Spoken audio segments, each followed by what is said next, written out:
পৃথিবীতে সবচেয়ে বেশি মিথ্যাচার আর লুকোচুরি করা হয় স্বামী স্ত্রীর সম্পর্কে। একজন আরেকজনের কাছে লুকিয়ে রাখা কিংবা সম্পর্ক টিকিয়ে রাখার তাগিদে মিথ্যাচার করাটা দাম্পত্য জীবনের হরহামেশাই চলে। কেউ কখনোই নিজের বুকে হাত রেখে বলতে পারবে না সে তার সঙ্গীর কাছে কখনোই লুকায়নি কিংবা মিথ্যাচার করেনি। মূলত বিপত্তিটা ঘটে এখানেই। এই লুকোচুরি আর মিথ্যাচারের যে ব্যাপারটা, এটা আসি মূলত স্বামী স্ত্রী পরস্পর একজন আরেকজনের খুব ভালো বন্ধু না হতে পারার কারণে, পরস্পরকে বোঝার বিন্দুমাত্র চেষ্টা না করার ফলে দুজনের মধ্যে যে দূরত্ব তৈরি হয়, এই দূরত্বই মিথ্যাচার আর লুকোচুরি করতে বাধ্য করে। যেখানে পরস্পরের মধ্যে বোঝাপড়ার কোনো বালাই নেই, যেখানে একজন আরেকজনের কাছে মন খুলে কথা বলতে ভয় পায় কিংবা দ্বিধা সংকোচে ভোগে, যেখানে সন্দেহের মাত্রা বেড়ে যায়, সেখানে লুকোচুরি আর মিথ্যাচার ভরপুর থাকে। দাম্পত্য জীবনে ঠিক তখনই লুকোচুরি এবং মিথ্যাচার দূর হয় যখন একজন আরেকজনের কাছে খুব ভালো একজন বন্ধু হতে পারে, দুজন দুজনের খুব ভালো বুঝতে পারে এবং দুজন দুজনের মানসিক ও শারীরিক দিকটা যত্ন সহকারে গুরুত্ব দিবে। আপনি চাইলে একজন ভালো সঙ্গী পেতে পারেন, তবে খুব কম মানুষই আছে যারা নিজের সঙ্গীকে খুব ভালো বন্ধু হিসেবে পায়। এর জন্য ভাগ্য সেই সাথে খুব ভালো মন মানসিকতা লাগে। সঙ্গীর যন্ত্রণা, দুঃখ, কষ্টের কারণ যদি আপনি না জানেন, তবে এটা আপনার চরম ব্যর্থতা। বুঝে নিতে হবে সেখানে মিথ্যাচার আর লুকোচুরি থাকবেই। একবার চেষ্টা করে সঙ্গীর খুব ভালো বন্ধু হয়ে দেখুন না, সম্পর্কের মিথ্যাচার এবং লুকোচুরি কিছুই থাকবে না। সঙ্গী যদি আপনাকে ভরসা করে মন খুলে দুটো কথা না বলতে পারে, তবে আপনার ব্যক্তিত্বের নিদর্শন আর রইল কই।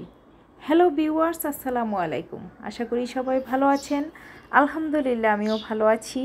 কথা বলতে বলতে খুব সুন্দর একটা পিঠার রেসিপি আপনাদের সাথে শেয়ার করলাম। কার কার অঞ্চলে এই পিঠা খেয়েছেন, কারা এই পিঠা তৈরি করতে পারেন, অবশ্যই কমেন্ট করে জানাবেন। তবে এই পিঠা একসময় আমার দাদু নানুদের মানে কোনো মেহমান বা অতিথি আপ্যায়ন করার প্রধান কারণ ছিল। কারণ একসময় গ্রামে এত দোকান ছিল না বা এত বিস্কিট, চানাচুর, ফাস্টফুড খাবার পাওয়া যেত না। হঠাৎ করে কোনো মেহমান আসলে সেমাই রান্না করা হতো বা এই পিঠা তেলে ভেজে দেওয়া হতো। এটা আমিও ছোটোবেলা অনেক খেয়েছি। আমার আম্মাকেও দেখতাম এরকম পিঠা তৈরি করে কন্টিনা ভরে রাখতো। কিংবা ঈদের মতো এই পিঠা, অনেক উৎসব ছিল, ঈদের মধ্যে এই পিঠা অনেকে তৈরি করতো গ্রাম বাংলাতে।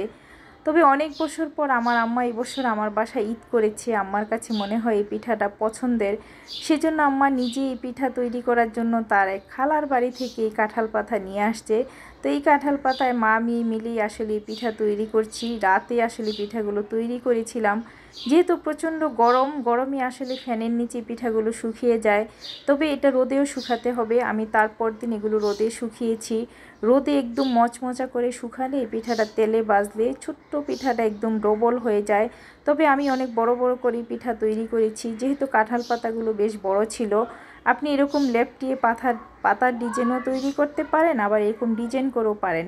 এই যে এগুলো জাস্ট আমি পাতার মধ্যে লেপটিয়ে দিয়ে পাতার সাইজে করেছি। এটা ভালোভাবে শুকায়নি, সেজন্য ভালো ফুলেনি। তবে পিঠাটা যত ভালো শুকাবে তত তেলে দিলে এটা ফুলে উঠবে। আর এটা রোদে শুকিয়ে আপনি কোনো কন্টেনারে ভরে রাখলে 1 বছরের মতো সংরক্ষণ করে রেখে খেতে পারেন।